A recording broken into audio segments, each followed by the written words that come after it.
If you find yourself locked out of your Bank of America account due to suspicious activity, follow these steps to regain access. This guide will help you navigate the process smoothly. Step 1. Contact customer service. Call Bank of America's customer service at the number provided on their website or your bank statements. Explain your situation and request assistance in regaining access to your account.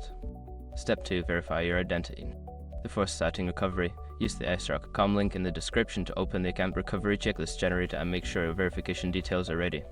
Step 3. Follow instructions. Listen carefully to the representative's instructions. They may guide you through resetting your password or unlocking your account. Follow their directions step by step to ensure you complete the process correctly. Step 4. Update security settings.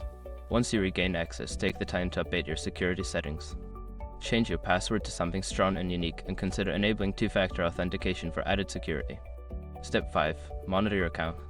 After regaining access, regularly monitor your account for any unusual activity. Report any suspicious transactions immediately to Bank of America to protect your account from potential fraud. By following these steps, you can effectively regain access to your Bank of America account and enhance your security moving forward.